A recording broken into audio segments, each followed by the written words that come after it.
YouTube, and then we'll kick off. Okay, 2 seconds. There's a couple more people just joining in. Let's just get them added onto the session. I'll make sure that our sound is working correctly, and this is recorded as well, just in case you skip over anything. So we'll go through the presentation, and then if you guys have any questions, feel free to just chuck them in the chat box or unmute yourself, and we'll get them answered while we're getting started. And then we'll kick off. Okay. Alrighty, so just to set the scene while some people are joining, I might just tell you guys a little story about when I first put on a lot of weight back in the day. So when I was sort of in my probably, I think, late 20s at the time, I started to put on a lot of weight. So a couple of things were happening. One, I was working quite a lot in quite a high stress job. I was eating way too many calories when I came home after work. So I was consuming more than I was expending. My diet wasn't high protein at all. It was high calories. But I was so stressed about work that I wasn't sleeping that much at night. So like I was in a situation where like I had a visa that was tied to a company in Australia. It was like 2007, recessions, downturns. I had a big ass student loan to pay. So I had to pay my bills through making sales. But there was a downturn in Australia. So I was stressed out of my mind. I wasn't eating. And sleep, I just wasn't getting. So even when I started back training and cleaned up my diet, there was still one component that was missing. Like I wasn't like building much muscle mass. I was starting to lose weight, but I wasn't building muscle mass because I wasn't sleeping very well. Until I kind of like finished up on that job and started working as a personal trainer, and then my stress levels went down massively, and then I started noticing I was actually gaining a lot of muscle. So it was another element that I wasn't aware of that was, I guess, penalizing me for all my hard efforts. So I was training hard at the time, I was starting to eat better, I was losing the body fat, some of it, but I wasn't gaining muscle. So I realized sleep was another key component.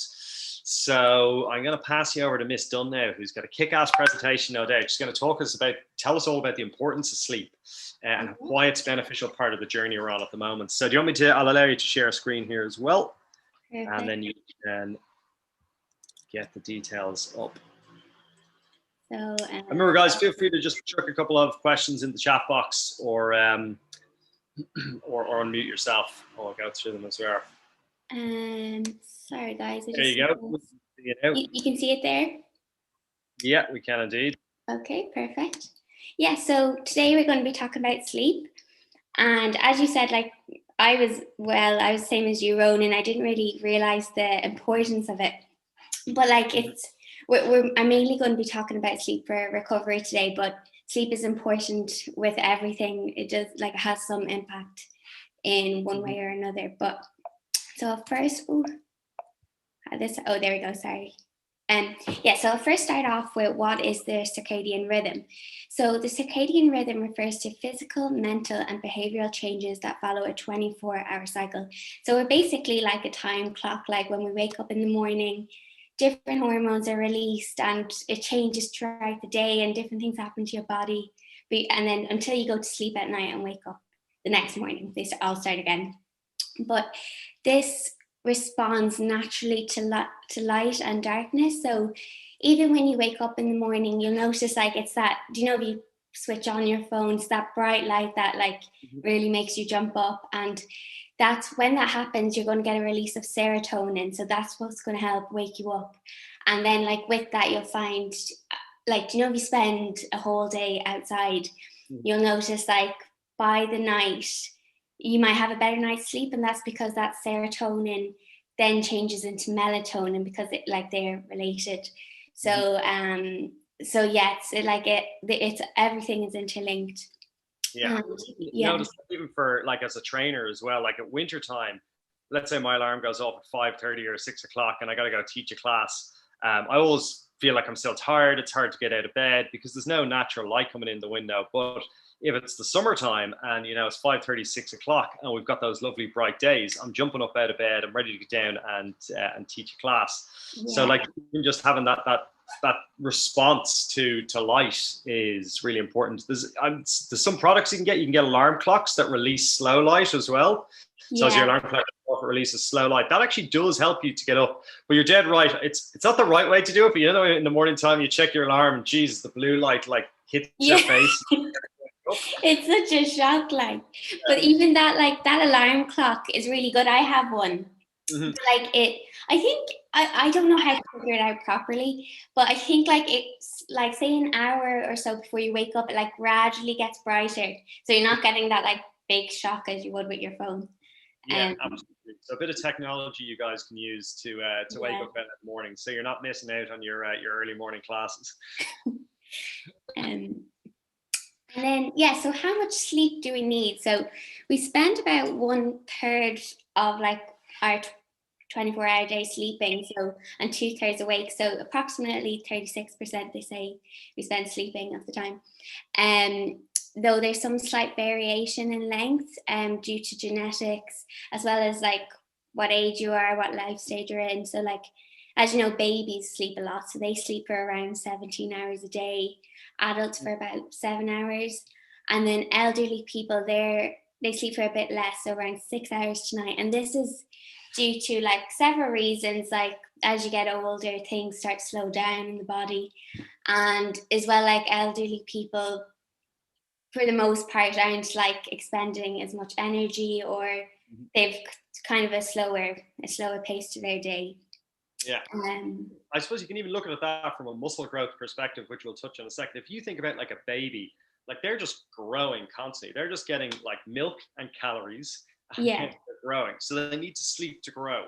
So think about that from an exercise perspective as well. If you're doing a strength class or a HIIT class and you're breaking down your muscles because you want to build more muscle or be more toned, you're going to need to have that corresponding sleep to build that up at the pace you want. So a lot of us might only get maybe 4 or 5 hours sleep a night, if we're not sleeping too well, whereas we should be having that 7.5 for the muscle growth. So think about that from the exercise perspective, guys, as well.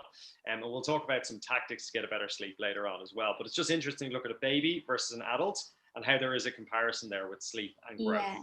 And even for a teenager, like I know my little brother, like just he's getting out of the teenager stage now, but he slept for so long, like just had this period where it was just he'd sleep during the day even.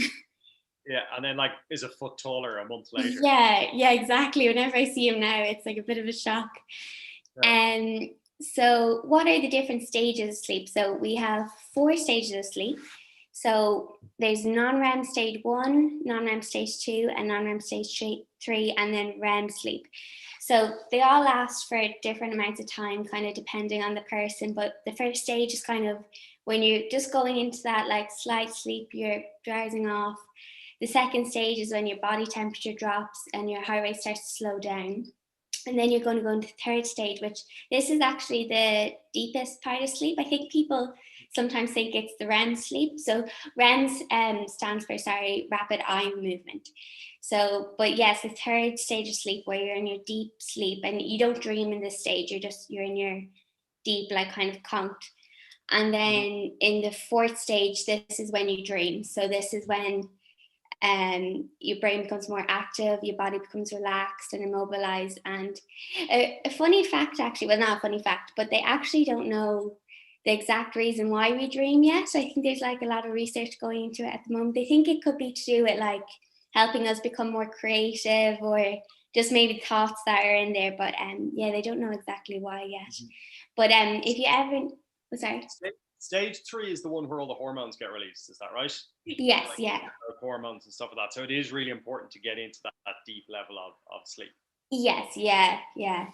And actually, in regards to exercise, I know like people I've worked with in the past, like I think a lot of people, do you know if you're waking up a lot during the night, you're not really going into that deep sleep? Yeah. And a big thing with that is if you're not exercising enough, your body can't really go into that deep sleep. So you'll find like, I don't know if you guys find now, because you're exercising more, are you having deeper sleeps and waking up more refreshed? But yeah, that's a big thing when people say that to me. That does happen to me if I'm not exercising consistently. Like let's say over Christmas, for example, where I did the odd session, but I wasn't exercising consistently. Like my sleep pattern was definitely interrupted from a lack of exercise. The other thing as well that definitely interrupts my sleep pattern now, it didn't so much when I was younger, but with alcohol, like even 1 to 2 glasses of alcohol can really affect my sleep. Yeah, that's actually to do with so say, do you know your REM sleep there? Alcohol is like a significant, like it kind of, it doesn't really allow you to get into that REM sleep. So that's why, yeah, if you drink a lot of alcohol, you're going to find, I know, like my mom says this, when she drinks, she wakes up, she might fall asleep, but then she wakes up again, but it doesn't really allow you to go into that deep sleep and that end of sleep. Or if you have a big night out, you might have a big long sleep, but you're still tired the next day. Yeah. But Yeah, yeah, absolutely. That's definitely a pattern I've seen in a lot of people with their sleep cycle on alcohol, that they will consume like maybe a couple of glasses every day. Usually kind of older people. I'm not seeing it as much in the food diaries that we're looking at for movement, but they're having a couple of glasses every day and they just can't get that proper sleep. And yeah, they're always tired and they feel like a nap during the day. So you're not giving your body a chance to get into that deep level of sleep that's so important for yeah, hormone release. And even for mental health, your brain can deconstruct a lot of things that have happened and solve problems. yeah, During sleep. exactly, yeah. Because I think like what people get mixed up with, it does help you get into the first few stages of sleep. It helps you fall asleep. Now, though people kind of have a nightcap, but yeah, it's going to that deep sleep that really kind of Yeah. helps. Yeah, so this is just kind of what it looks like, the sleep-wake cycle. So we generally have about 7. And yeah, you can just see your wake, go to sleep. And that's why it's kind of, if you find like, I know sometimes I like get up at the same time every day, but depending maybe when I go to bed that night, sometimes if I wake up and I'm in the middle of a dream, I think that's when I feel most refreshed because I wake up. But do you know, if you wake up in that deep sleep, you're kind of a bit shocked. But it's what kind of why, whatever stage you wake up in, you might feel a bit like groggy or something.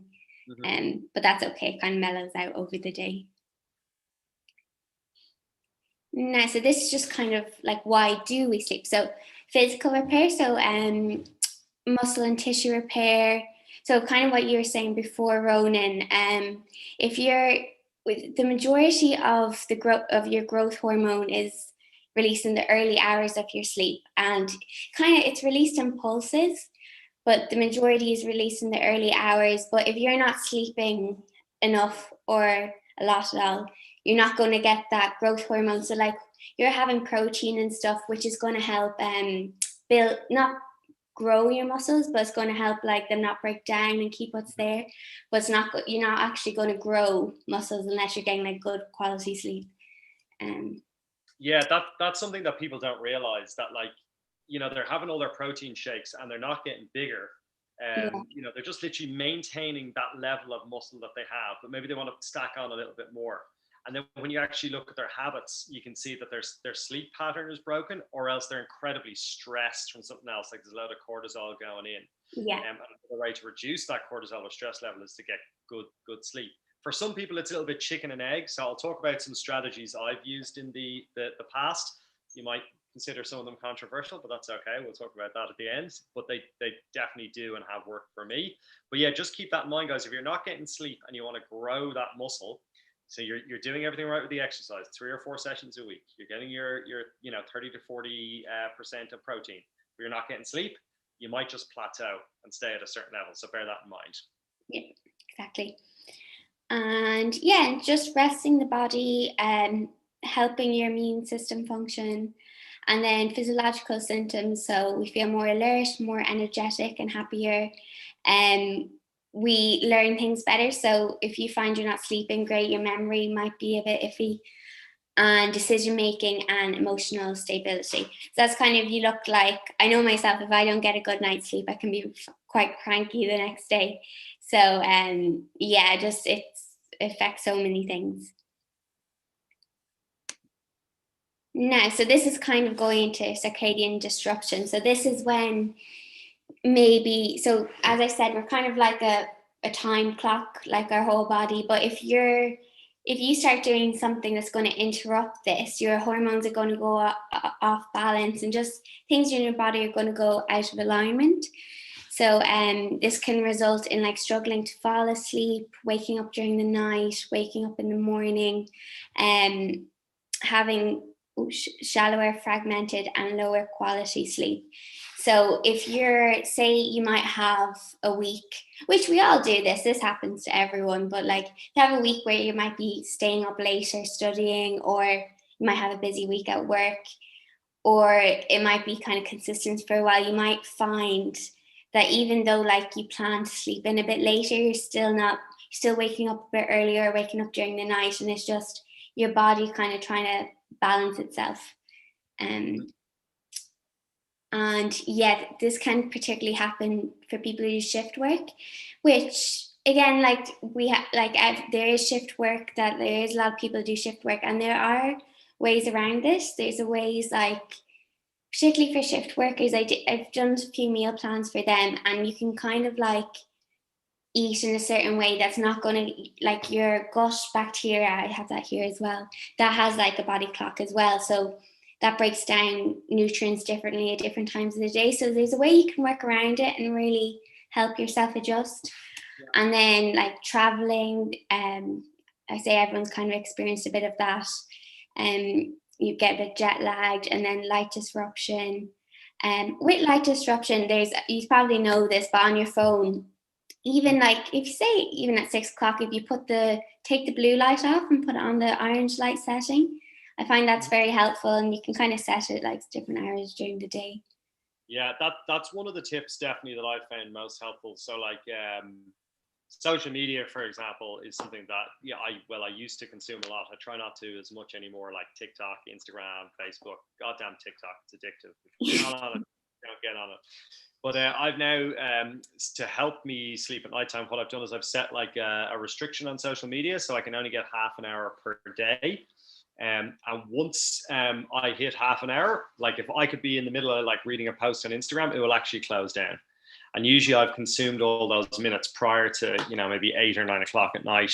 And you do kind of want to get off the phone around 8 or 9 o'clock at night as well, so you're not seeing that blue light. The other thing you can do in the settings of your phone is you can set it to night mode as well, which turns everything almost black. And that is really good at preventing excess exposure to blue light, because as was pointed out earlier on, light is absolutely key to waking up and sleeping. So you need to make sure that you're not exposed to too much light, because it's in line with our circadian rhythm. We get up when the sun comes up, we go to sleep when the sun goes down. So you got to try and keep that rhythm, and you got to try and keep it with technology as well. The other thing I do as well is, rather than watching like Netflix in the evening time, read a book. Like I fall asleep but get really tired after like 20 minutes of reading at night. So don't be scrolling news articles on your phone. Read a book, or take the newspaper to bed if you still get newspapers. That's definitely something I keep meaning to do. That I have a book beside my bed, and I just, whenever I get into bed, I think I just like calm straight away. But not all the time, but like I want to get into that habit. Yeah, or even just getting an alarm clock for your bedroom instead of relying on your phone as your alarm clock is absolutely key. Because the way you pick up your phone, I'm going to set my alarm clock for 6 o'clock. You set your alarm clock, and then Instagram is just looking at you there, or Facebook's looking at you, or like the Independent or the Irish Times app, and you open it up and you find yourself reading for 10 to 15 minutes, exposing yourself to more light than you require, and then trying to get to sleep becomes exponentially harder because you've done that little few minutes of reading. Yeah, this is a bit off topic as well, but I found this out recently. But the blue light is actually very damaging to your skin too. So that's just another reason why to put the that night mode on. You can get like some creams that help block it out, but yeah, that was just something that made me. You need to wear sun cream when you're looking at your phone. Yeah, so it's the blue light. I don't know if it's the exact same effect, but yeah, it kind of burns through your skin. Oh my God. Yeah. So I bought, if anyone wants it, there's a brand called Image, and they do a sun cream with extra protection. So if you want to try that out. Yeah. I did get a slag there. Aaron said I probably do already. I do actually have a moisturizer with SPF in it, Aaron. So yes, I do have sun cream on my face a lot of the time. But yeah, you should wear sun cream every day. Well spotted, Aaron. So good sleep practices. So like you were saying there, Ronan, I know a lot of people do as well. Like they kind of, the people who do find like their phone usage might be a bit difficult, but they leave their phone out of the bedroom and they just use their alarm clock then. And yeah, just what you do. I find as well, like I see it's hard with us all working at home at the minute, but you can kind of limit, like if you're doing like your work in the bedroom, like try to kind of keep the bedroom for sleeping, and like bringing the phone into bed with you. Like I do use my phone in bed as an alarm clock, so it's what you have. But if you can, maybe be best to kind of set a rule for yourself to even leave it on the dresser or something. Yeah. Or even put it on airplane mode is a good idea. Yeah, it does reduce things. There's been so many studies done, like the anxiety created by our phones is just unbelievable. Yeah. So giving yourself a phone break by buying an alarm clock. You can buy an alarm clock for $2, on Amazon that just sits in your room, and it's definitely something to do. You keep going with the presentation. I just want to grab some supplements that I have just to show the guys afterwards. I'll be back in 1 second. Go ahead. Your diet. So yeah, are you going to bed hungry or dehydrated? So it is good not to eat right before you go to bed, because they say you should like stop eating about 2 to 3 hours before you go to bed, because you're going to go to bed, your body's going to kind of start working, trying to break it down. And as I said before, your bacteria in your stomach works differently in the middle of the day to as it does at night. So it's going to be harder for it to break down that food before you go to bed. So try stick to about 2 to 3 hours before you go to bed. But you don't want to be starving at the same time, because that will wake you up and you'll feel hunger going to sleep, and you might start thinking then. Caffeine intake, so that is a big thing as well. So I think a lot of people are aware of this now, but even if you're a big tea drinker, I think people don't really consider tea as caffeine. But if you're drinking like 10 cups of tea a day, or at nighttime with your biscuits or something, that can be influencing like difficulties with sleep. So sure. just kind of I've got a rule on that as well that I think works really well. So there's a really good book I'm reading called The Food Mood Connection. It's more about gut health, which we'll discuss next week. Yeah. And I try and have, if I'm going to have coffees, I limit myself to 2, and they have to be before lunchtime. And they're probably about 100 milligrams of caffeine in each cup. It's like just a small one. And that has had a positive impact on sleep. The other thing I do is I do like to have a cup of tea later on in the day. So I also keep a pack of decaf tea as well as my regular tea. So sometimes at night, if I feel like a tea, I just go for the decaf, and that I've definitely noticed a difference from doing that. Yeah. And even another thing as well is chocolate. If you're a big chocolate eater, that has quite a good bit of caffeine as well. I love putting like cocoa or cacao and making kind of hot chocolate thing, but that has some caffeine in it as well, so maybe be wary of that. And yeah, like as you said, try limit it to like 2-3 cups a day, and in the morning or before lunchtime. Breathing and visualization. So if you do find it hard to go to sleep, a really good technique that someone actually taught me is called 7-11. So if you breathe in for 7 and then breathe out for 11, and you do that a few times during the day, that can really help decrease anxiety. But yeah, just with your breath, and like visualization is something that really helps me. So do you know, if sometimes you go to bed at night and you start thinking about everything, all your worries and your big stresses, but if you start trying to visualize kind of something you're looking forward to, something in the future, I think is good. So even like what you're going to have for breakfast the next day, or what you're going to cook, that always puts me asleep, I find. I think like once you kind of think about it a lot, then you're, not that you get bored, but you're like, oh, it's okay. And then you just go to sleep. Visualize the holiday you'll have in 2025. Yeah. That big trip. Everyone will be on a big trip then. But yeah, something like that, something you're looking forward to. And they say visualization is so impactful on like getting places. Like it can really help you achieve your goals. So if you have some goals, it's good to visualize them. Light, so again, kind of what I said about the phone there. And if you are, like, say if you're beside a street lamp or something, maybe getting an eye mask. I find that's really good. Room and body temperature. So if your room is very hot, it'll be more difficult to fall asleep. It's same if it's like really cold, like it'll be too cold. So you want to kind of add a nice I don't know exactly kind of what suits you, what you feel is good. But like I like to have a window open sometimes and just keeps that the room nice and cool, and or even like leaving it open for a bit before you go to bed and then closing it then.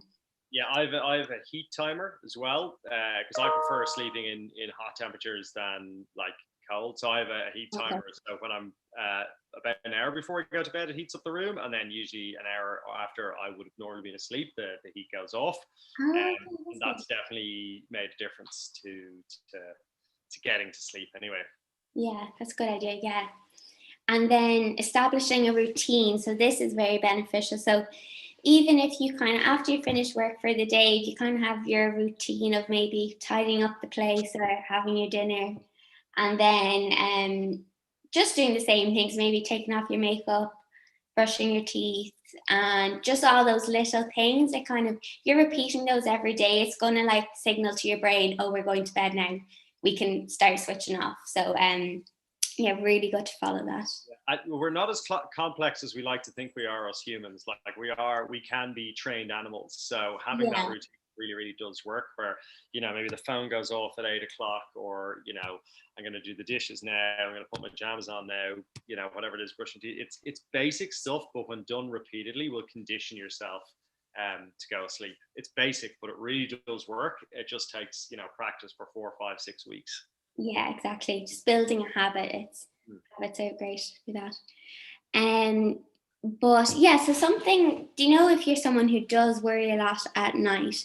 So you might kind of be wondering, why can't I fall asleep, and why does this always happen to me at night? Because I know sometimes like I've been up at night and something's on my mind and it seems so intense, or I'm just very stressed about it. And then when I wake up the next day, it's like, oh, that it's a small thing that like you can solve very quickly. But so at night time, we have less distractions. So maybe you might be keeping your mind busy during the day if you don't want to think about something.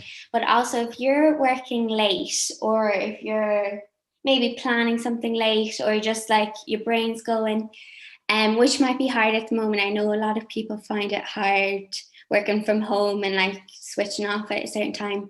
But the same part of your brain, so the prefrontal cortex that's involved in planning and problem solving, is the same part of your brain that's in charge of worrying.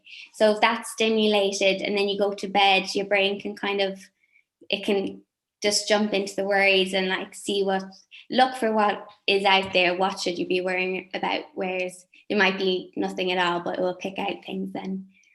You've seen the false commute that people are doing these days. There's been a lot of articles written about it, where people are, before they start work, so they'll set their alarm, they'll get up, let's say at 8 o'clock, they want to start work for 9. They'll go for a 15 to 20-minute walk, and that is like a false commute. And then when they want to finish for the evening, let's say they want to finish at 5:30 or 6, they'll say, okay, and they'll go for a false commute. So I put all their gloves and hat and scarf on, go for that commute, walk around the block and come home. And that signifies the end of the day. This is a strategy a lot of people are using working from home, so that they can actually switch off, like you're talking about there. That's great. I haven't heard of that. Yeah, because it does. I noticed myself, if you just get out, it kind of breaks yourself away from the day. Kind of like even having a shower or something like that, just to kind of separate work from home. Yeah, absolutely. Get up, put a suit on, even if you don't have to wear a suit. Yeah. Take it off after work, go for your walk. Mm. And yeah, so if you are in bed and you just can't, you're getting more and more frazzled, I would say just like get up and try do something, like even tidy the kitchen a bit, or just something that's kind of get you moving, and that you'll start to feel sleepier once you do that. But if you kind of find, if you're lying there and you're getting more and more in a tizzy, I think that's very beneficial. Or even writing out your worries. So I find it very helpful, even doing this like one day a week, but like at night time is good as well. Just anything that's on your mind, and just kind of list out like what do you have control over, what can you implement, and what can you maybe just accept. So something that you can't change. And I find though, just writing out your worries, they seem so minor compared to when they're in your head. So it's kind of just like putting them on the paper, or even people say if you keep like a little notepad beside your bedside table, and if there's anything on your mind, just like write it down, be like, I'll look at that in the morning, just get it off, just to try and get it off your mind if you can. Yeah, there's a really interesting thing which if you watch any Tony Robbins videos or even Les Yeah. Brown, lots of other people talk about it. Is what questions are you actually asking yourself? If your brain is designed to solve problems, and if you are asking your brain the wrong questions, it can lead to anxiety and stress. But if you ask the right questions, like let's say you've accepted something that you can't change, like COVID, for example, but then you ask yourself, okay, well, you go, I accept this. I can't change the rules or restrictions that the government put in place at the moment. However, what can I do to make myself feel better? What can I do to improve my sleep? What can I do to improve my exercise? And you start asking yourself another question after you've created an acceptance. Your brain will solve all those problems for you. And you'll actually find a lot of the stress and anxiety goes away. So you just need to ask yourself the right questions. So be aware of what questions your brain is asking, because you obviously have this internal communication that we have with ourselves. Listen to the questions your brain is asking itself, and then identify, is this the right question to ask? That's another really, really good way to reposition the questions. Your brain will solve them for you, and you'll reduce stress, reduce anxiety. So yeah. And that's where, actually, back to your point, that's where journaling is really, really good. Where, at night, if you can't sleep, you've got a journal beside your bed, not your phone and writing it into your phone in a notepad, but a pen and paper, write it down. What questions is my brain asking? Is this the right question? What other questions could I ask? And then create questions. You'll reduce stress and anxiety. It's a technique I've used quite a lot, and it definitely works. You wake up the next day, usually with an answer to the question you've asked, because it's been processed in your subconscious during the night. And it actually allows you to get on with your day better. So I know that's slightly outside of sleep, but it's one of the practices you can leverage to help with your sleep. Yeah, they say it's so important, like how you talk to yourself, and even like you said there, like what questions they're asking. Maybe you could say with COVID, you could ask, how can this benefit me? So maybe if you are having trouble with sleep, you can be like, okay, I can take this time to really work on my sleep, or just on myself in some way or another. Or if there's something stressing you out, say at work, you could be like, how could I learn from this? Even if you had something with a boss, a fight with a boss or something, like, how can this better me? So yeah, it's exactly like that. But yeah, so just stress and anxiety.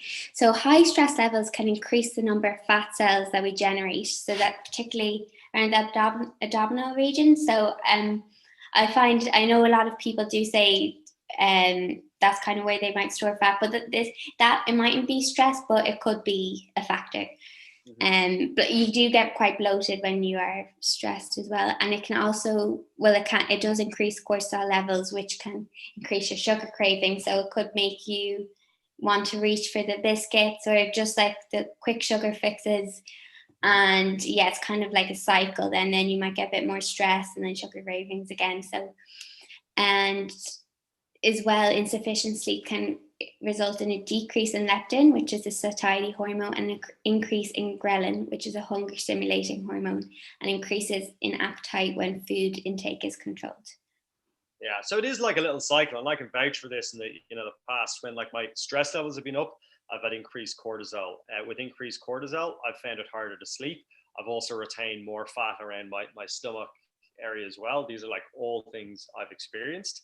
So what I started to do was looking at like regulating my sleep, and that's where I started taking like drugs to help me regulate my sleep. So Valium, for example. That's what I'm saying. Like people might think some of this a little bit controversial. It's not like I was taking it all the time. However, if I even to this day, if I can't sleep properly, or if I'm having like a week's bad sleep, I'll usually take some Valium.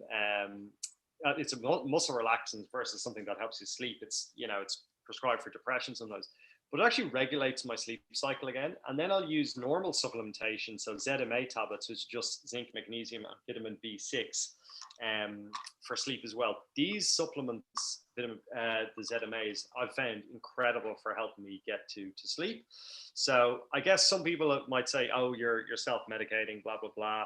I don't really care, because this is the structure I found works for me. It's not like I'm taking Valium all the time, but I have used this medical drug to help regulate my sleep pattern and get me back on track. So it might happen once every 2 or 3 months, but wow, it really does work. So I'm not saying all go out and start buying Valium off the dark web, but there are other things you can do to help regulate your sleep. And once you implement some of them, they can be very beneficial. Not everyone's going to need that. It's just problems I've had with stress and anxiety and sleep before, so I can get a prescription, but it does work. But definitely have a look at those ZMA, zinc magnesium tablets. I've found them unbelievable for help getting me in and staying in that deep sleep phase, which we talked about earlier on, which is so important. Yeah, I heard someone saying that before, and I do have struggles with sleep as well, and yeah, I must try those out. But yeah, I think taking something is fine, because if you think in the long run, it can help you get, like, as you take it, gets you back on track, which is going to be so beneficial for your health in the future. And something I've even taken before is melatonin. So you can get, I think it is, you do have to get on prescription. I'm not too sure now. Unless your sister lives in Canada and she can post them over to you. Yeah, they can come home with like a suitcase worth of stuff.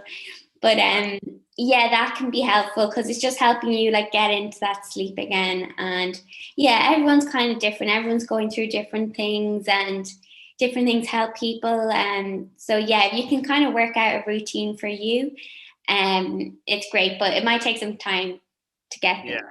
It looks like Aaron might also be selling melatonin tablets to anyone who needs them. Oh. Links. Yeah, I think that's it now. I just have a little. Oh, I might show you this. This, if you guys are interested in sleep, this isn't really for. I don't know if you can see that. I don't have my camera showing. But it's not necessarily to help you sleep. There is some things that help you sleep, but it's kind of like the science of sleep. It's just a little book, but I find it very interesting. It's by so it's just called Sleep, and it's by Lisa Varady. But yeah, it just goes into everything in regards to hormones and like the sleep cycles and absolutely. Here's an interesting, reading a book on sleep and why you sleep and how you sleep and educating yourself on it actually helps you sleep. Like, I read a book on sleep before and I found I slept better afterwards, because I understood why I was awake at certain times. So then I stopped worrying about it. Yeah. Aaron actually has a question here as well. I actually might just get you to stop sharing the screen for a moment so I can show the guys